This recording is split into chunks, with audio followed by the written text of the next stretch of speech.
Everyone knows about the planet Mars, and it is seen that the existence of life is possible there. There is air and also water. It means, existence of life is possible in every way. But this planet is ruining with the passage of time. There is a city of Mars named Zodanga. The army of Zodanga wanted to kill the army of Mars. There is also another city named Helium. Helium had been confronting Zodanga boldly for a long time. One day, the battle is broken out between the armies of both cities. Then 3 persons arrive to Zodanga's king. The name of leader was Shang among them. Shang, who was possessor of many powers. They award him a power in form of weapon. This capability is stronger. Shang says to the king, "You will rule over this planet if you do what we ask you to do." King agrees with them. Actually, Shang had such powers that he could transform himself into any appearance, and he could also travel on any planet. Then the scene takes place on the planet Earth. A man is shown there named John Carter. Going to the post office,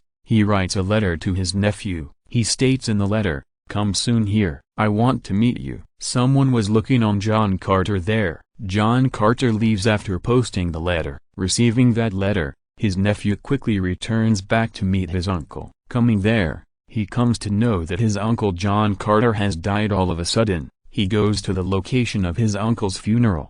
It was a room that could only be unlocked from inside. John Carter's man tells him, "We have not buried his uncle's dead body," because John Carter's last wish was to not to bury him, but his dead body may be kept in the opened coffin. That man hands the nephew over a diary of John Carter. He tells John Carter wished that only his nephew will read this diary. "Your uncertainty may be resolved through this. You may get the answers of all your questions." There is stated in that diary by John Carter, that you used to believe on those childhood stories told to you by me, but you have grown up now, so believe in my story which I am going to state for you. And he starts reading that diary. It was stated here, 13 years ago, I was searching for the cave of gold, but he is caught by Colonel Military, imprisoning him. In fact, they wanted to get the union of John Carter, but the oppositions arrived there. They attack the Colonel's military, but John Carter and Colonel escape from there successfully, and they hide themselves in a cave.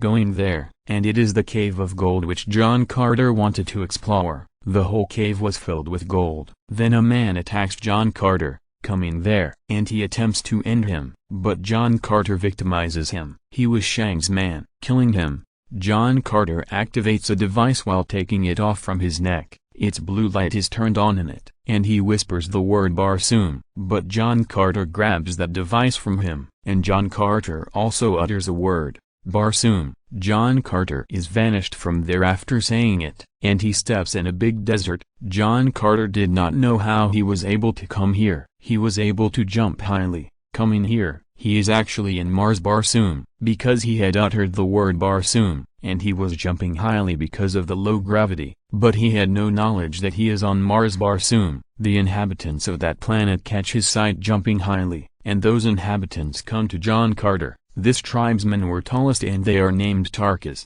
They were not looking like the human beings. John Carter tells, "My name is John Carter and I am from Virginia," and those inhabitants understands his name as Virginia. And their leader does not end John Carter, because he was jumping highly. They bring John Carter to their tribe, seizing him, and their leader also grabs that device through which John Carter had come here. Zodanga and Helium are battling in the heaven. Helium's king knew that Zodanga's king has a Nevelite and no one can confront him. No one remains determined before him. Zodanga's king says to Helium's king that, "I want to marry your daughter. I promise you that I will not harm your tribesmen if it occurs." And Helium's king agrees with it, that he will marry his daughter with Zodanga's king. But princess is not agree with this marriage, so she is fleeing, hiding herself from everyone. The tribe of Tarkas is also witnessing it at the backside, and they wished the end of tribesmen of both tribes while battling one another, so we may rule over Mars. Princess is about to fall from her spacecraft.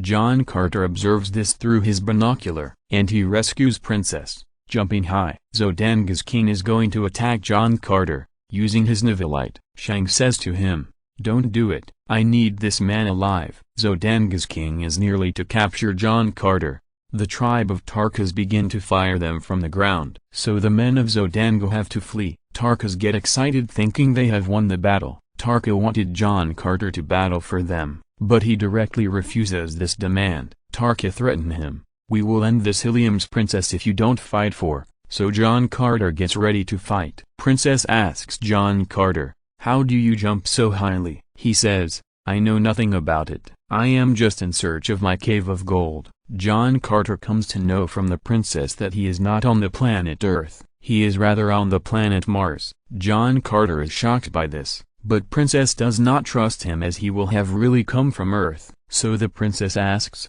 "How did you come on this planet from a long distance?" John Carter shows her that device through which he came here. Now that device is in the possession of Tarka's leader. After this, John Carter, Tarka's daughter and princess go to a place together. Going there, they come to know about a sacred river. They also view a wall through which John Carter could return on Earth. Then three of them proceed towards their destination. John Carter knows during the journey, that girl is the Helium's princess who has fled to this place, because she is not willing to marry Zodanga's king. They reach their destination where a change begins to occur. They adjust the device of John Carter on the ground, which brings about many changes there. There are some spoken words to move from one planet to another, and those words are required to speak out with that device. Shang and his companions approach there. When they are uttering those words, Shang orders his companions to seize both of them, John Carter and the princess. Princess is sent back to Helium,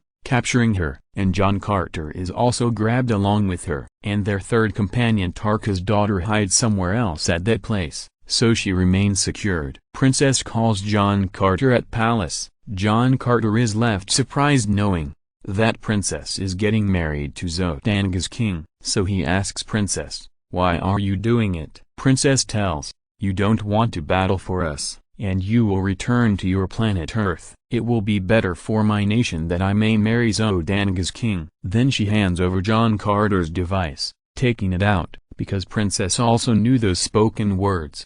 He could return to Earth, uttering those words. Princess places that device on John Carter's hand. She says to John Carter, "Speak out these words along with me." John Carter does accordingly. He speaks out those words, but John Carter does not utter the last word. In fact, he did not want to return on Earth, because both have started to like each other. Zodanga's king, the expected husband of princess, appears there as the door opens. He is unable to see John Carter there, because John Carter is already jumped upside. He comes down as everyone leaves. There is a lady who is actually Shang, disguising a woman. Shang gets control of John Carter, using his nivelite. He also penetrates this nivelite into John Carter. Neither John Carter could do anything nor he escape. Shang says to John Carter, "Your powers have increased till that time you came on this planet." He tells, "I actually don't exist, but we have to struggle hard to keep it secret." Shang takes John Carter there, disguising him as a lady, where princess and the king were heading for marriage. Tonight was the marriage ceremony of them with the performance all customs. Shang says, "Princess is very brilliant, because she has searched out nivelite along with its reality. Tonight, when the two moons will be united together, the knower of the nivelite will be put to death." Actually their marriage custom was going to be performed at the unity of two moons. John Carter asks him, "What is the purpose of yours for doing so? What are you doing this? You can also kill princess, going there." Shang says, "We have been playing such games before a long time ago, the time before the existence of this planet, and we will continue to do it until we destroy the planet Earth." He meant to say that they will destroy planet Earth after devastating this planet, and it is their mission to ruin the planet one after another. And we hand this nivelite over to the stupid and rich person. The king of Zodanga is the same as rich as well as stupid. Shang tells,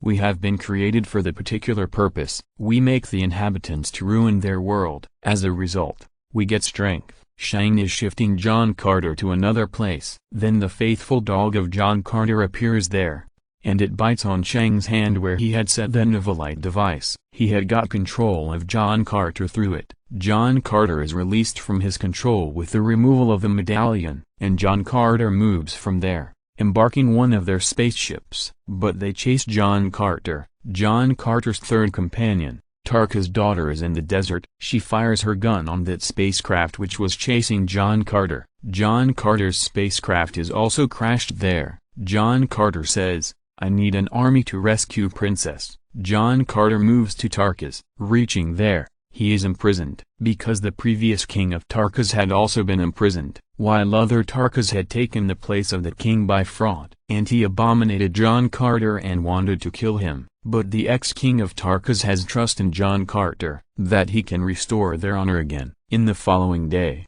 John Carter and ex-king of Tarkas are left with the monstrous animal, but John Carter finishes him. He also ends that Tarka's king who had taken the place of ex-king. Now the ex-king again holds his seat as a king of them. John Carter wanted to save Princess, because with the unity of two moons in the sky, Princess' marriage custom will be performed, and Shang will kill Princess. But John Carter reaches there before the completion of the marriage custom. He says, "It is a conspiracy what is happening here, because Zodanga's people have got the control over Helium, and they will attack Helium with the completion of your marriage custom." Zodanga's king takes his sword out. Then the war breaks out there. Tarka's army also approaches there for the support of Helium. Both tribes attempt to confront Zodanga collaboratively to root them out. John Carter ends Zodanga's king, but Shang points his sword on Princess, coming into her room, but Princess brings his Nivelite device out, which was in the possession of Shang, and she throws it, taking it out, but Shang again possesses that device shrewdly. John Carter is nearly to kill him. All of a sudden, he disappears from there. Afterwards, John Carter and Princess get married. At that night, Shang appears there, disguising himself, and he utters those words while placing his hand on his body, so he may return to the planet Earth, and he sends John Carter back to Earth. Waking up, John Carter finds himself in the same cave of gold, which he had been searching for a long time, but he wanted to return to Mars, because his wife Princess was on Mars, but he had not the device through which he could return there. Then John Carter has been searching for that device for 10 years. At last, he finds that device. This whole story is being read by the nephew of John Carter. John Carter has stated it that you had known it now.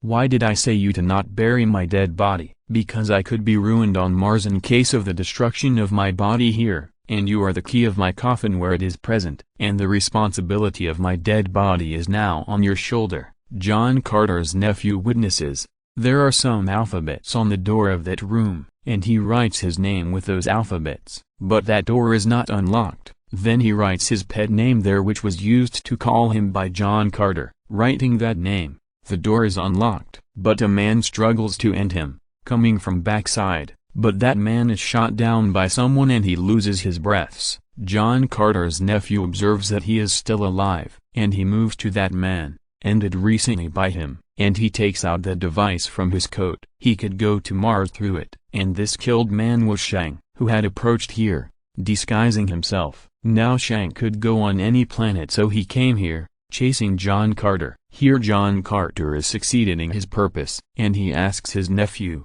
write a book, love someone, and create the purpose of your life. John Carter lies down at a place, taking that device, and he again moves to Mars, and this film also completes here. Thank you for watching. Everyone knows about the planet Mars, and it is seen that the existence of life is possible there. There is air and also water. It means, existence of life is possible in every way, but this planet is ruining with the passage of time. There is a city of Mars named Zodanga. The army of Zodanga wanted to kill the army of Mars. There is also another city named Helium. Helium had been confronting Zodanga boldly for a long time. One day, the battle is broken out between the armies of both cities. Then 3 persons arrive to Zodanga's king. The name of leader was Shang among them. Shang, who was possessor of many powers. They award him a power in form of weapon. This capability is stronger,